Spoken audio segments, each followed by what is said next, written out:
Good evening, everyone, slash afternoon. It's about 20 after 4, Monday, April 15th.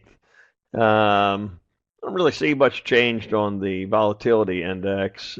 Still showing weakness on the higher time frames. There was a brief, like I said, in Twitter and everything else. It's just a brief interruption. Yes, as the price moved lower this morning, actually gapped down this morning on volatility, it formed an upside divergence on 10 and 15-minute charts, and it sent the price up for about 2.5 hours or 2 hours or thereabouts. By even an hour and a half, I guess the price started to stall after that. So an hour and a half after the market opened.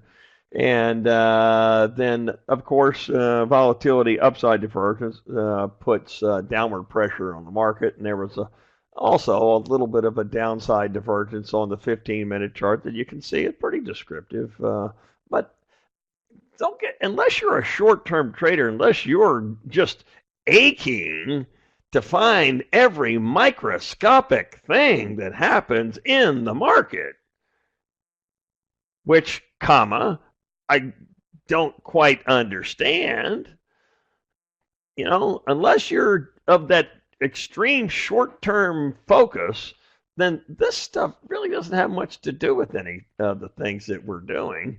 It's just an interruption to the normal flow, and the market is generally strong. There's no big deal here. So it created a couple 100% or whatever it is from the sell off from this morning until about 11 o'clock or whatever it is. And, okay. So you don't have to be involved with every single thing that happens. That's part of the problem, I think, with so many people is that they think they missed something. And about the time they think they missed something, it's already stabilizing and getting ready to turn back the other way. See, here's what happened at 10:50. This is only an hour and 20 minutes into the day. The 5-minute chart already showed technical stability. And then after that, the price moved up, then it came back down. And here at 12:20, it actually formed an upside divergence with that V-shaped price configuration that I've explained 1,000 times. This is what we're looking for. You don't have to be in such a big hurry if you want to, even the short-term trading like this. This is an expiration day. So if rather than chasing, oh, what happened this morning and you didn't see that, and I'll just wait until something shows stability coming into a pattern and shows that order to it. Hits the bottom, moves up, forms a V, comes back down to nearly exactly the same price low. And you can see that the 5-minute chart had a technical bottom that was advanced. This move right here that you can easily, underline easily, see if you know what you're looking for. And we're looking for the same pattern. This is the same pattern I've explained 1,000 times. It looks exactly like every other pattern I've ever seen that has the details that would suggest an upward movement. Okay, so it's halfway through the trading day on expiration day. So how about an out of the money call? It's sitting just over 289 at that point. So how about a 290 call? Does that sound reasonable? And those will probably be at the 10-cent level or less at that stage. You see?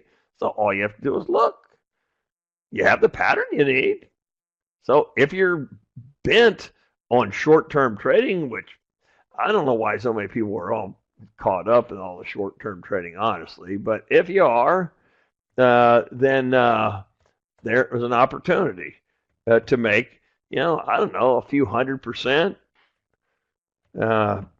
It's not going to be 20,000% or something like we've seen on the long-term charts with descriptive patterns. It doesn't have that kind of structure to it, but it's enough to make a profit.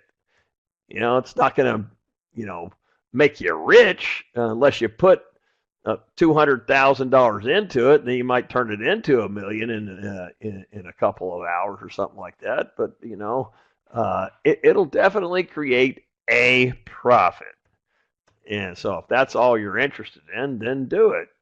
But it's just a short-term thing. So anyway, that was 12:20 or 12:15 here today. See, so here we are.